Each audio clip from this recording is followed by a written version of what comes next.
Enduro went through this weird thing where it was like the cool kid on the block. Then COVID happened, and then with all the changes and Warner Brothers taking over, and then they tried to make Enduro like mini downhills and stuff, and it kind of lost its framework of what it really is, or like the DNA that made Enduro cool. Do you mean the spirit of Enduro? You said it.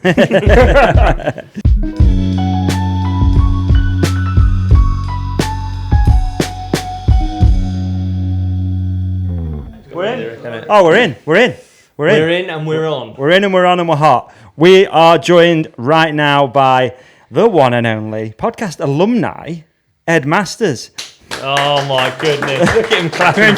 Thank you. We spotted him over there in the mess hall and we're like, come on, let's go rip an episode. Absolutely, yeah. Ronan should be here. We were just saying, you know, it's an honour to be here IRL.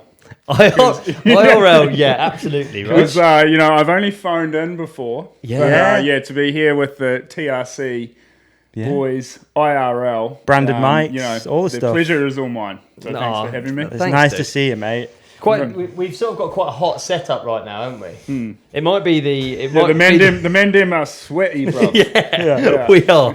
We're cooking. I recently shaved my head as well, so it'll start beating down shortly. Does it do that? Yeah. Do you need like the cap to stop it? You definitely need something like us. Yeah. I'm a sweaty dude though. Really? You think you deal with it better than people like us who are from the UK? So you're from like a hot place. I just sweat. Like, really? Yeah. I struggle to drink enough water and stuff when you're like riding. Got to stay on the electrolytes and all that. But I am a sweaty boy. for want of another term, it gets sweaty. Really? Yeah. You do the squeeze as well. I never want to be sweaty. It's always sort of embarrassing being sweaty, isn't it? Yeah. I don't want to be sweaty. But like, at least I'm sweaty. But as far as I understand, I don't smell.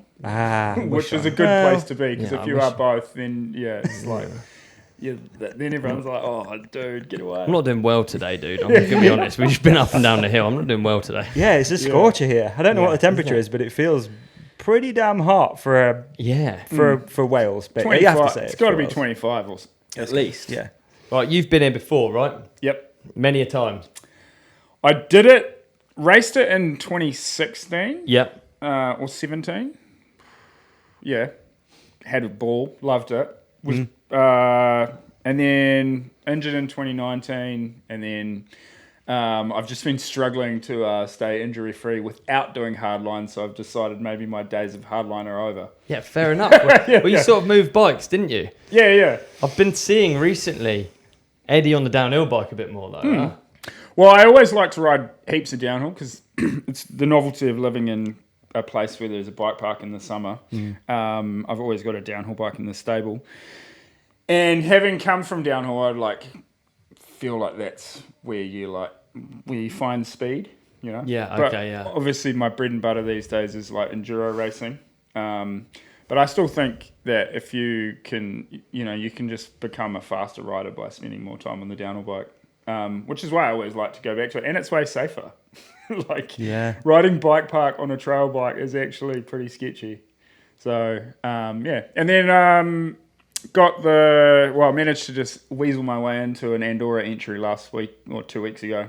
One of the young guys on our team, Ryan, got injured, and then our manager Steph just asked if they could just change the name on the entry, so they just literally crossed out his name, put mine, and gave me his number. Raced. I wouldn't call it raced. I rode Andorra last week, but definitely you'd get the buzz. Like, there's nothing like racing World Cup downhill. When was the last time you lined up?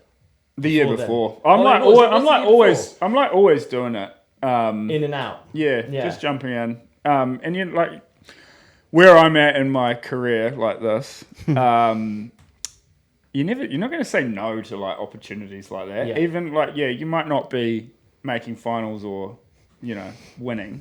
Yeah. But when you line up at the top and everyone's doing their warm ups and juggling rocks blindfolded on a unicycle and stuff, I'm like, this is pretty serious. And it was funny in Enduro because I was like, kind of messing around racing. So first full run I did was quali, but I I was like doing my warm up, and I started getting real nervous, and I was like listening to like real pump up music. Really? Wynn's just a conspiracy theorist, but he's like, yeah, like Jackson gets like so revved up, he like must be drinking so many Red Bulls. So I was like, and I know Ronan does, so I was like pounding a few Red Bulls, had a few coffees, and I was like, yeah, like listening to like fast like punk and rock, Offspring, bit of Nickelback. Nice. How did it affect the drop in? No, and then I was like, man, I need to go really fast now. Like, I was like, It did get me in the right frame of mind. Unfortunately, the stopwatch said otherwise. But I was like, yeah, it's just like, it's cool. You go into a weird state of mind. You're like, I'm ready for a battle. It's funny though, because you obviously know what it's like to put together a run that's like up there. So when you dot in and out and you come back in, what is it that's different that means that you're not, that the stopwatch seems to tell otherwise? I don't know. I just reckon when I've been on, you can't put a foot wrong. Yeah. Yeah, it's just like it's just easy. Yeah. I don't know what it is that makes it easy, but you can just turn up and you're like, let's do this, easy. Wow. But yeah, I think, and like maybe that's just this confidence that you carry, but Yeah. that's you can't like bottle up and just use it when you want it. It's like it's earned. Yeah, so you kind of got to come in and you're like, I'm ready for action. And if you're not, you're like, well, I've kind of already written myself off then. Yeah. And that's what, I think the game has, in downhill especially, the game's changed a lot in the last 2-3 years. You feel that as well, like dipping back in and out, you feel like it's just... like and I don't know if it's because people say, like, you know, like the words testing and stuff are just thrown around so much. It's like, oh, like, got to be testing. Maybe that subconsciously you feel like you're on the back foot because you haven't been doing that. Okay. And whether or not that matters, I don't know. But I feel undergunned because I haven't spent enough time or hours riding, racing, clocking laps, doing the prep that you're meant to do if you're going to be competitive. Is it fair to say as well that with the race team obviously been so active week in, week out, making changes to bikes, doing this, doing that, do you hop in and you're like, oh my God, everything's different? Or do you keep like a consistent setup? Yeah, I keep a consistent setup, and I try and keep my two bikes feeling, even though like more travel and stuff, I try and keep them relatively feeling the same. Yeah. So like I'll run a coil on both bikes, etc. Try and have the fork and stuff. Like I run pretty soft setup, but just try and have a bit of consistency. Yeah. But other than that, it's sick. It's like nothing beats just rallying on a downhill bike. It's been cool as well seeing Roger join the team. It's been so sick, man. That story was just... But like, how good was the like come up after he jumped on the pod with you guys? Yeah. Like spilled his heart out about how he felt like that ship had sailed, and then next week he's in. All aboard HMS Pivot Factory Racing. Mad, wasn't it? Yeah. Cool. It was like such a good. It just played out so well. Yeah, and he's fitted into the team like. Roger's such a legend. Davey, today I want to show you my top 3 security tips. All right. Nice. Okay, and top 3 reasons why you're not getting my bike. Yeah, if you're listening to this and you're a bike thief, get the out of here. Yeah, unsubscribe. Cool. And these are all what? HipLok products? They absolutely are. Nice. They're the number one in bike technology, anti-bike theft technology. Of course. And here in front of me, I have the D1000, which is, of course, angle grinder proof. Is that right? Did I get that right? Mate, it is angle grinder proof. Yeah, this is one of the newest products that they've released, man. It's it's already an iconic bike security product. It is, absolutely. It uses ferrosafe anti-cutting technology. Yes. I don't know what that means, but I do know what it does. And what it does is it melts angle grinder discs. So there's no way of you actually getting through this. I've seen the videos. They're pretty crazy. It is. It's the most common way that bikes get stolen is with those battery-powered, cordless angle grinders. So quick, so easy for thieves. Not with the D1000. No. Next up, I've got... So this is like my daily driver. I would use this let's say I'm popping into a petrol station, bike's locked up on the back of the car. Yeah. Let's say Fuel in the e-bike. I'm going to a coffee shop Yeah. and I'm just leaving it outside and maybe the road's a bit busy. This is like my light security option and one that I keep on my frame. It's the Z-Lock combo. You might be familiar with the Z-Lock before that has a small key. It's basically a security zip tie. Is that how you would... I'd say it's a lightweight security tie. Not zip tie. You wouldn't say that. Yeah, zip tie. It's along those lines, though, It's right? along those lines. So yeah, this it's is a along those 3-digit lines. code. It's got 45 centimeter locking length and it's reinforced steel core. Yeah. It's also got, this is really cool. This is my new find. I haven't used it yet, but this is the AirTag holder. Nice. So I can hold it on my frame, put an AirTag in there, double safe. Okay, amazing. Love your Thanks, Dave. security tips, mate. Absolutely love them. And if people listening or watching this want to find out more, simple, all right? We've got our own URL set up now, and we're going to give away an exclusive discount. What? Yeah, man. How much? What's the discount? Well, you're going to have to go over and find out. Okay, if you head over to hiplok.com/TRC, Yeah. what is it? hiplok.com/. I think it's hiplok.com/TRC. Is Yeah, that right? punch in your email address there, and HipLok are going to send you an exclusive discount on us, and you can claim it, and you can make sure that all your stuff's safe. Hey, dude, what a nice surprise that would be. Better than a nasty surprise, isn't it? Yeah, nice surprise is better than a nasty surprise. Yeah. So Campaign- yeah, there's a campaign in hiplok.com. that. Yeah, there is. There Yeah, is, yeah. hiplok.com/TRC. Get your exclusive discount. Support the podcast. Support an amazing brand. You might have seen Ben on here. He's an amazing dude, amazing company, great ethos. It's just good vibes all around. Keep your bike safe with HipLok. Thanks, HipLok. Thanks, HipLok.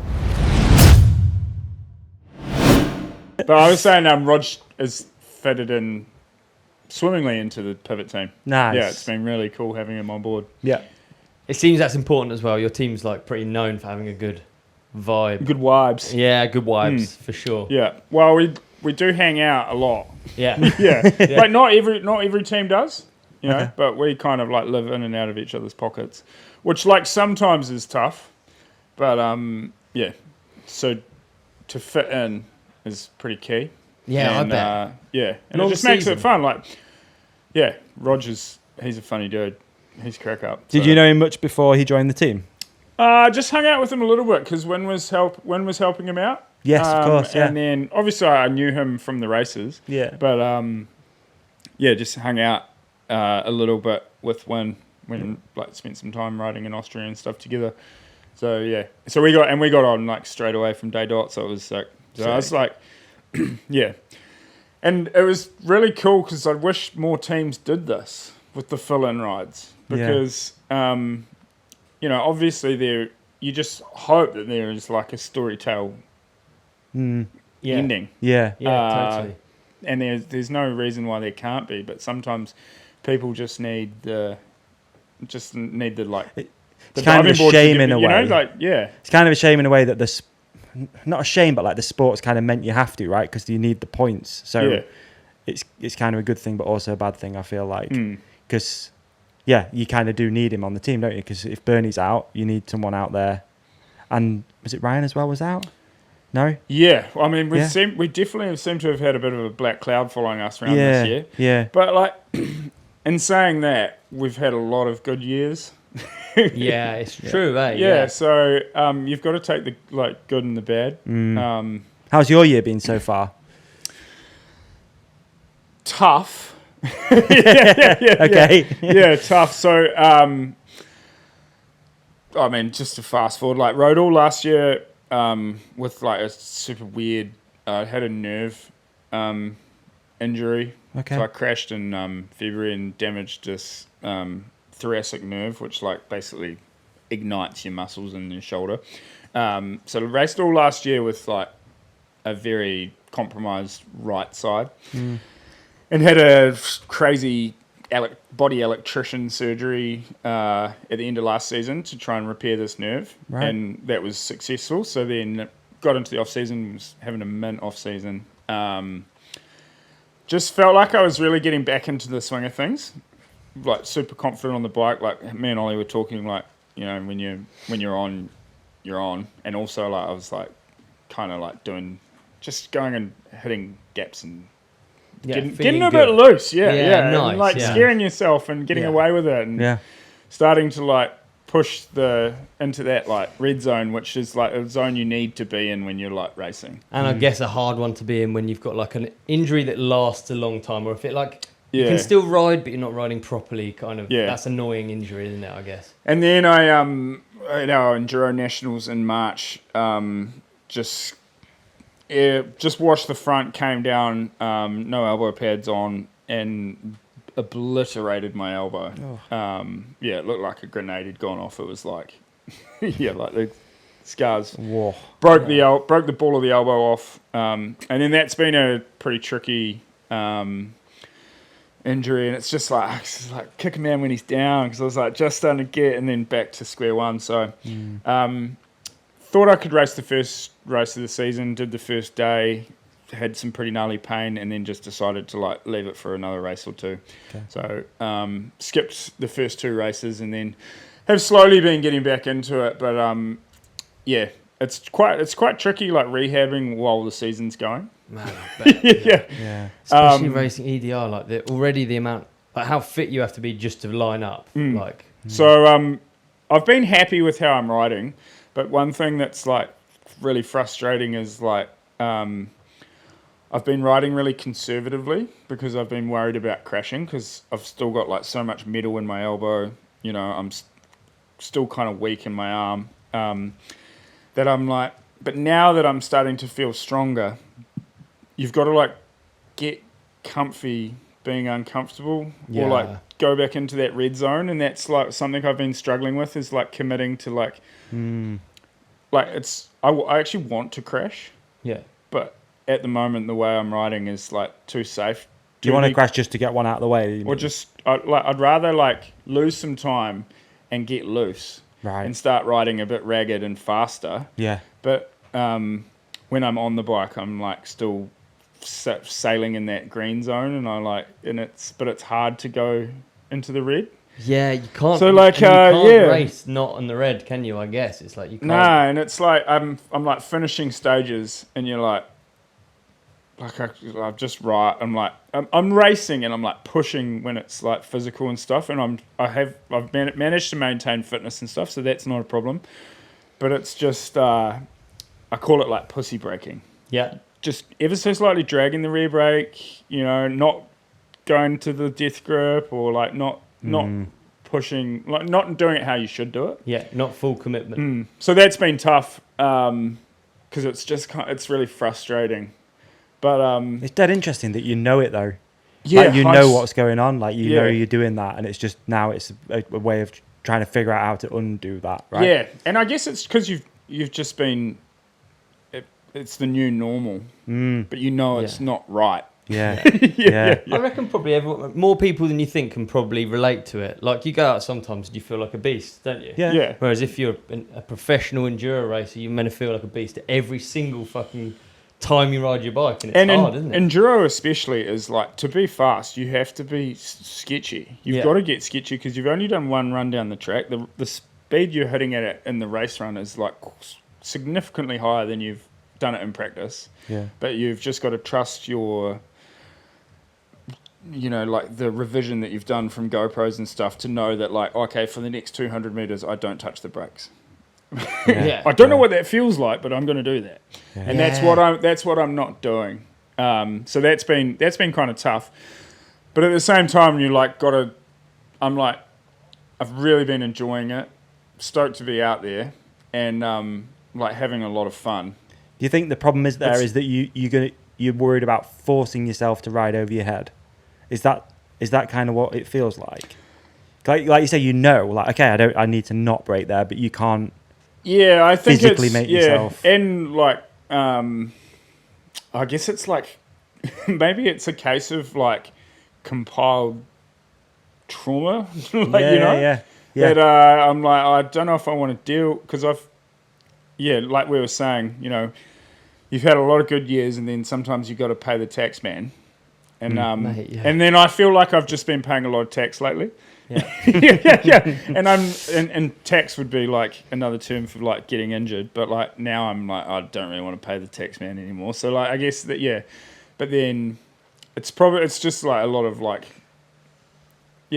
stop being a pussy basically. Well, it's pretty cool to know though, isn't it? It's pretty cool to know that you've got. It's better than finishing the end of a track and looking back at the time and being like, I put everything out there. Like, it's cool to know that's where you need to improve. Yeah. And like I'm still like I still love it.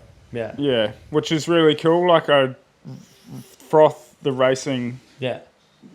It's like sometimes more than just riding because like I like pushing riding stuff and then but I'm just kind of chasing that little bit extra and like whether I don't know how you find it, but I think I've always done the best in the past when I've been riding the most and so just getting out there and especially riding stuff that you're actually like comfy on because then you start then you start being loose, don't you? Yeah. I fully agree with that. Like, if I haven't been riding, I feel like I just haven't done the time. Like, I don't even deserve to be loose or go fast. It's like I haven't done the homework, sort of.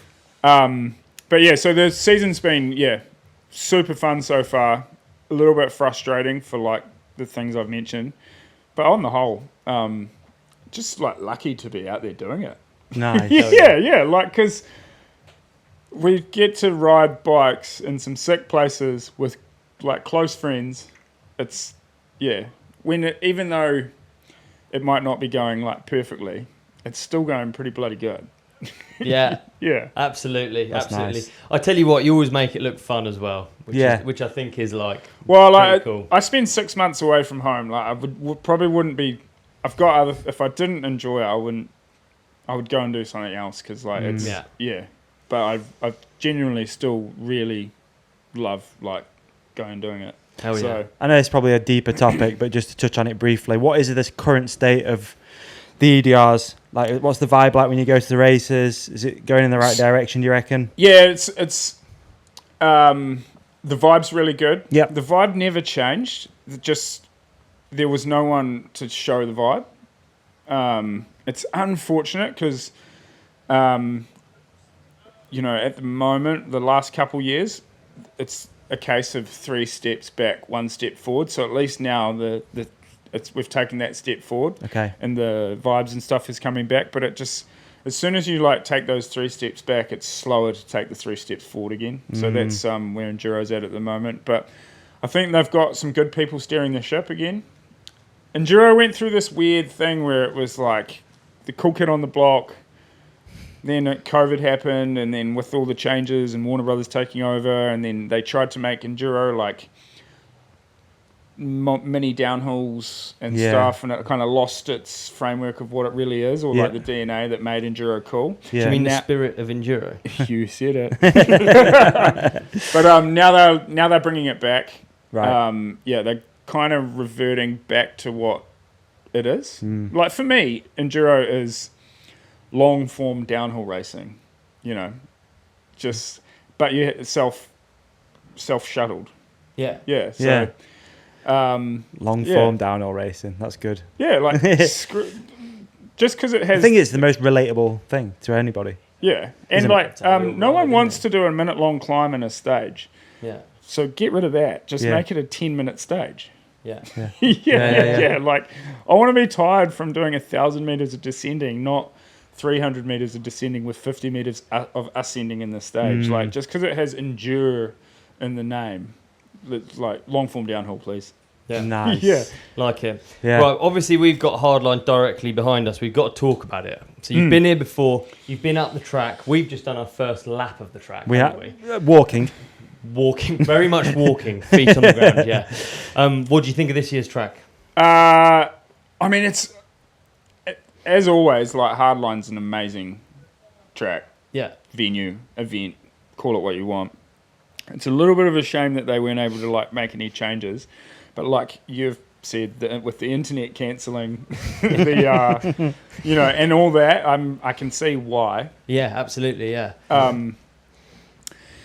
And I think this year will be the most race type of hardline. You reckon? Yeah. Yeah, Interesting. because everyone just seems so comfortable. It's Thursday. They've all hit the whole track. Yeah. Yeah. Yeah, like every single one of the guys could go in and do a T to B right now.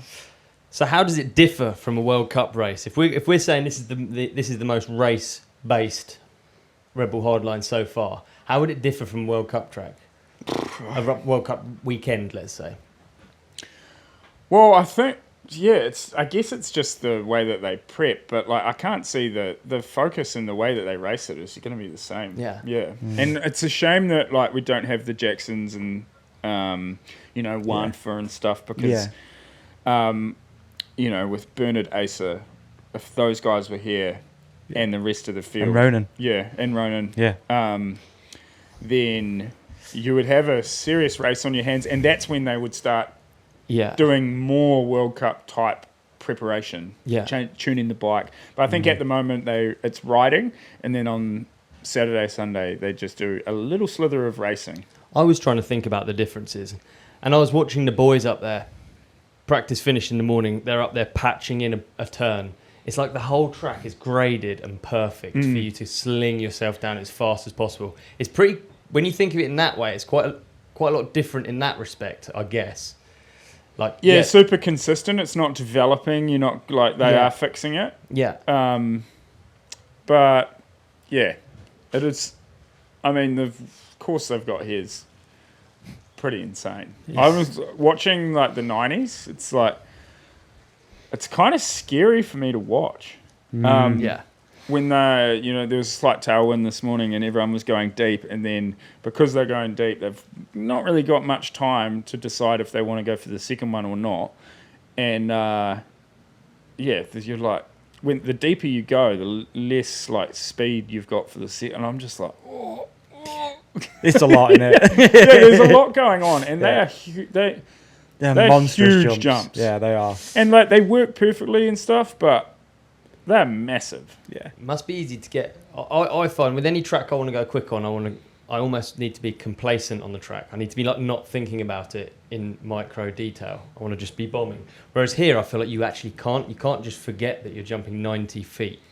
No, you can't. It's sort of a mixture of like riding it and racing it. And there's a lot to it. It's like first couple runs down, Ronan did it. He was like in classic Ronan style. It was like a little bit reckless, but like perfect.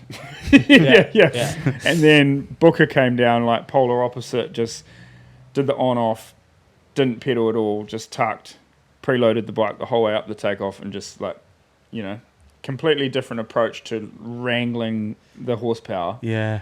But they both, and same then outcome. Crazy. Yeah, it's wild. And then Lou Ferguson just jumped the first 90. Oh, did she? I didn't see that. We missed that. Yeah, we did miss that. We were doing our track walk. Yeah, so that's that's like I was saying, like it's a huge jump. Yeah. So I think that might like unlock. Yeah. That's more top to bottom. Yeah, that it could be the first top to bottom. That's what the girls are going for this year. Yeah. And it'll be interesting to see like with the riders starting to get more and more comfortable on this course. So like this year especially, like the conditions are pretty good, it's dry. It'll be interesting to see how much riding they do tomorrow. Yes. There's also a risk to return at play. Jono said that just now having lunch. He was like, I've never had this much practice, I don't know what to do. And how many laps do you want to do? Yeah. Yeah, what do you need? Like, you're still at the mercy of Mother Nature with the wind and stuff like that. Do you really want to be doing 20 runs through the 90s when you only need to do 2 to know I always had a rule dirt jumping that you couldn't call it a trick, you couldn't unlock it unless you've done it 3 times in a row. Yeah, I like that. Yeah, it's good. Yeah, it's good. Yeah. So like you couldn't go to school and say to your mates, oh, like I did a 3-star unless you did it 3 times in a row. Yeah, I like that. That's a good rule. I like that. Yeah. That is interesting though. Like, with a track like that, how many runs would you need to feel comfortable to put a race run in? 4. Yeah. And do you build through those 4? Yeah. So you build speed through those 4, and then the race run is like a... Yeah, I think like on your 5th run, you can do a really fast run. Oh, interesting. That's coming from you who race a lot of tracks nearly blind as well, so that's...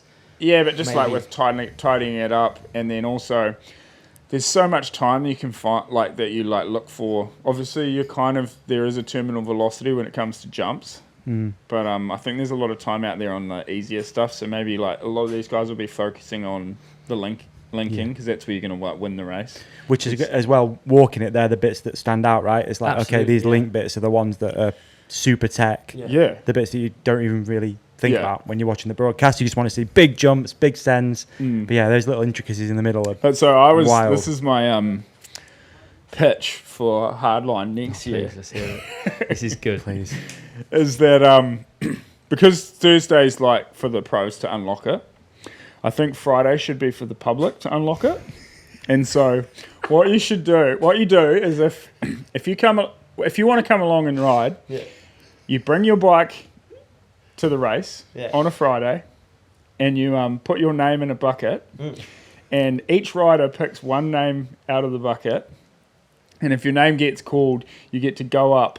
So 20 public guys who want to have a crack at riding the Hardline course get the opportunity to go up there, and they get the tutelage of the 20 pros that pulled the names out. Okay. And they start towing, and it's like the C class mixing with the A class. Yeah, I like it. And to do it, all you got to do is bring your bike, helmet, and put your name in the bucket, and then have the opportunity to have a go at Hardline Fridays. Open invitation. Yeah. Yeah, I really like it. Should we pitch it? I reckon. Pitch. We'll bring suits. We'll do a bit of a pitch tomorrow or something. And it would be awesome. Yeah. And people would be busy.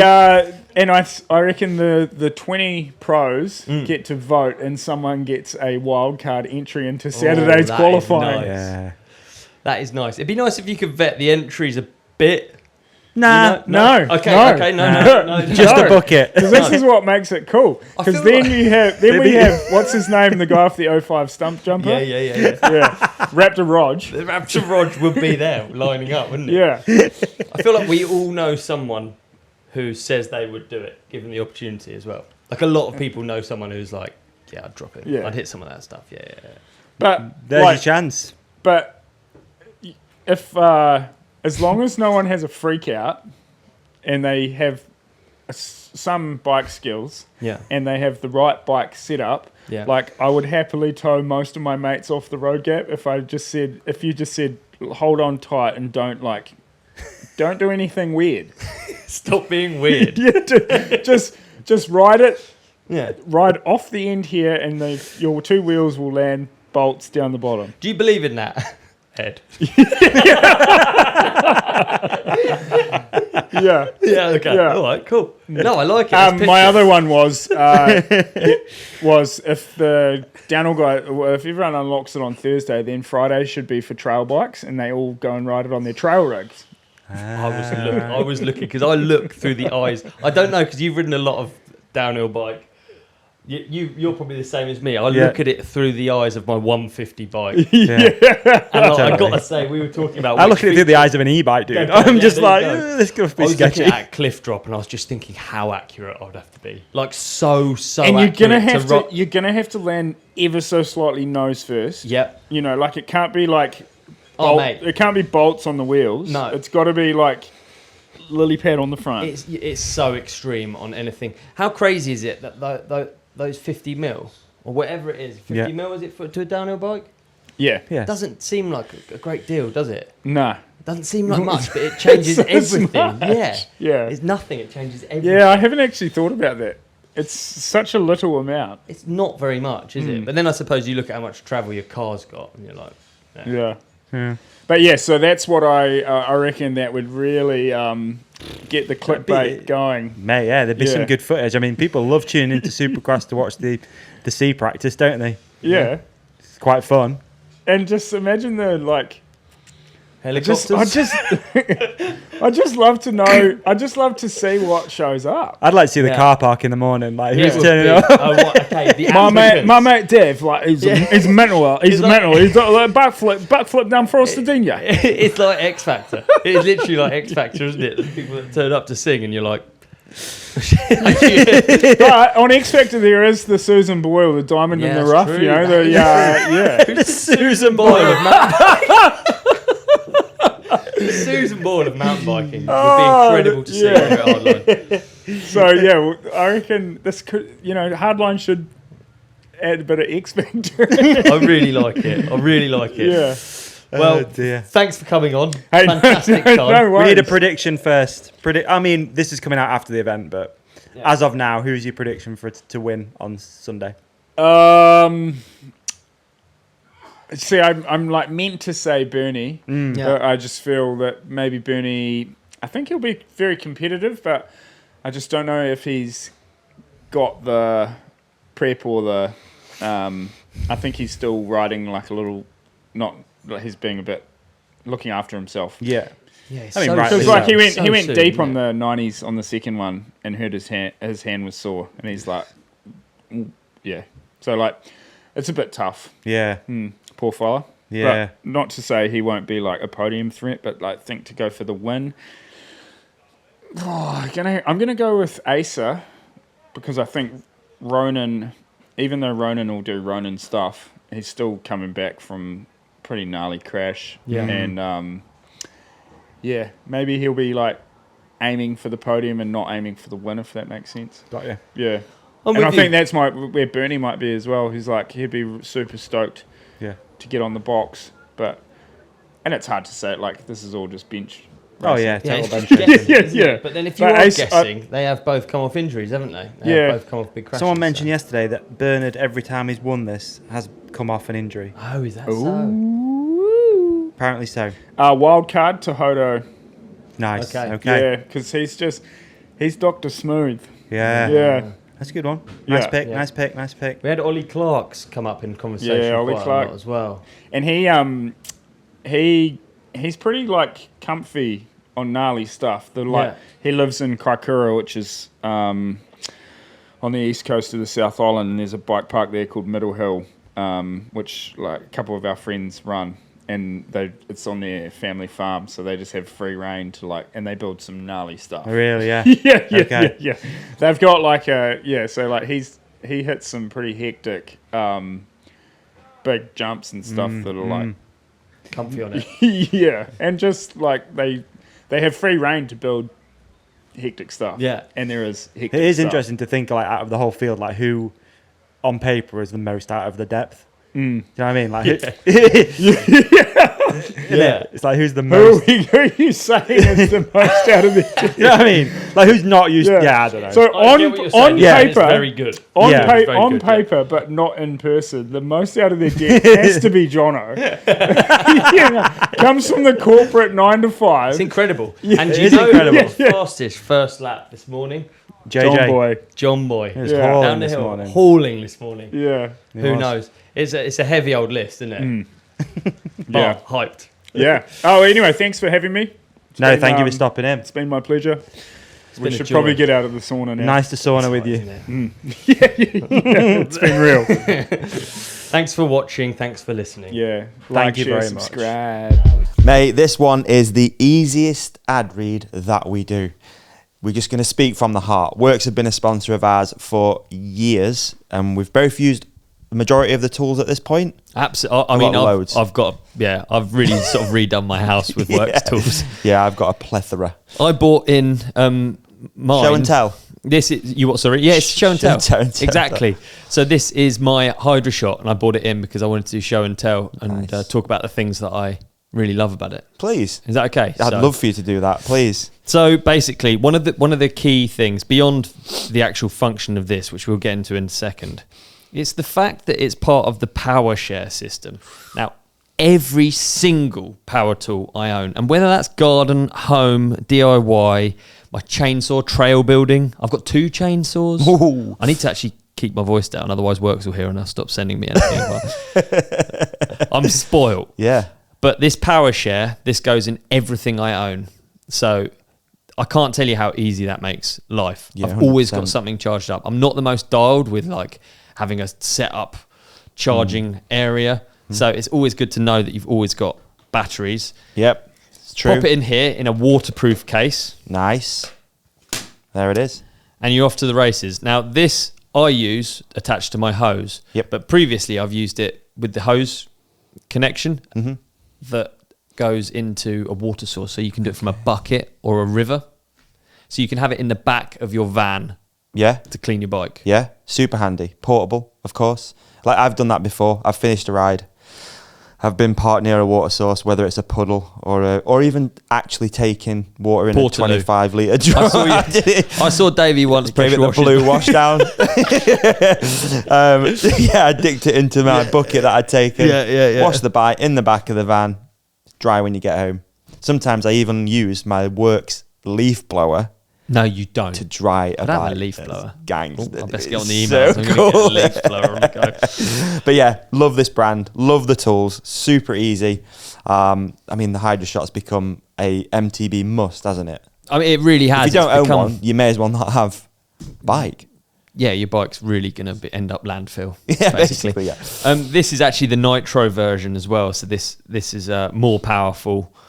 Some extra beans. Some extra beans. It's got this like adjustable head, so you can adjust like the spray. Like any, I mean, we don't need to tell you what a pressure washer does. This does what a pressure washer does, but I can't tell you how good it is and how easy it's made my life. And I've been using it for so long. This is literally the easiest advert to do. So good. Before I had a hose fitting on my house. Yep. I used to live in a flat. Yep. I used to wheel the bikes into the flat. It was so annoying having muddy bikes. It just meant I had a muddy house. I got this. It literally changed my life. I'm not even joking. I could wash my bikes and I didn't have to live in a pigsty. And then I could get a girlfriend.